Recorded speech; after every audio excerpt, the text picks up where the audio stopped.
Imagine avoir des règles très irrégulières, de l'acné, parfois des difficultés à tomber enceinte sans vraiment comprendre pourquoi. Et si on te disait que tout ça c'est lié à une maladie qui touche environ une femme sur 10? Cette maladie s'appelle le SOPK, le syndrome des ovaires polykystiques. Moi c'est Nova, je suis moi-même atteinte d'endométriose, d'adénomiose et du SOPK.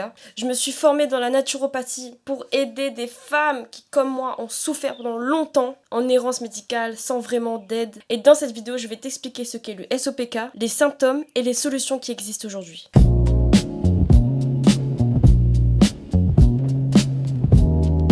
Le SOPK signifie le syndrome des ovaires polykystiques. C'est un trouble hormonal qui touche les ovaires. Normalement, pendant le cycle menstruel, les ovaires produisent plusieurs petits follicules. Un de ces follicules va maturer et libérer un ovule. C'est ce qu'on appelle l'ovulation. Mais chez les personnes atteintes de SOPK, cœur sur nous, ce processus est perturbé. Les ovaires produisent souvent beaucoup de petits follicules, mais l'ovulation ne se fait pas correctement. Ces follicules restent alors dans l'ovaire et donnent l'impression de petits kystes, qui sont visibles à l'échographie. C'est pour ça qu'on parle d'ovaires polykystiques. D'ailleurs, il y a un débat là-dessus, parce qu'avant on appelait ça des kystes, mais ce ne sont pas des kystes, ce sont des follicules. Donc attention à ce terme. Le SOPK est aussi lié à un déséquilibre hormonal, notamment une production élevée d'hormones androgènes, souvent appelées hormones masculines.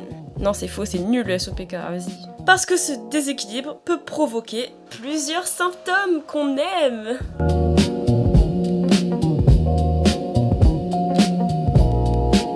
Les symptômes du SOPK peuvent être très différents d'une personne à l'autre, mais les plus fréquents sont des règles irrégulières, voire quasiment absentes, des difficultés à tomber enceinte, de l'acné persistante, merci beaucoup l'acné, merci, une pilosité plus importante sur le visage et sur le corps, une prise de poids ou une difficulté à perdre du poids et une fatigue présente, dite chronique. C'est réel. Certaines personnes peuvent avoir aussi une résistance à l'insuline, c'est très fréquent. L'insuline, c'est une hormone qui permet de réguler le sang dans le sucre. Pas toutes les personnes atteintes du SOPK ont ces symptômes. Par exemple, il y a des gens, ils ont pas d'acné du tout. Moi, je suis tombée, j'ai eu le gros lot, tu vois, parce que je suis l'élu.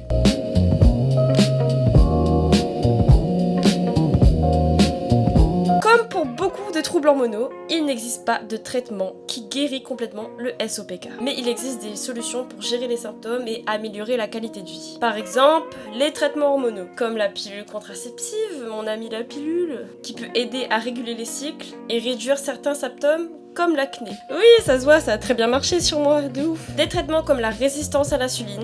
Dans certains cas, les médecins peuvent donner des médicaments pour aider à mieux réguler le sucre dans le sang. Il y a aussi un suivi médical pour la fertilité. Certaines personnes auront besoin d'un accompagnement pour stimuler l'ovulation si elles ont envie d'avoir un enfant. Certaines habitudes peuvent aussi aider, croyez-moi. Une alimentation équilibrée, une activité physique régulière et une bonne gestion du stress. Parce que croyez-moi, je ferai une vidéo là-dessus, mais le stress joue énormément sur notre maladie. Ces changements peuvent parfois améliorer l'équilibre hormonal et réduire certains symptômes. Il y a aussi mon ami, la naturopathie, que j'aime. Le SOPK est une maladie très fréquente, mais encore mal comprise et parfois diagnostiquée tardivement. Et pourtant, avec un bon suivi médical et une meilleure information, il est possible de mieux gérer les symptômes et de vivre normalement.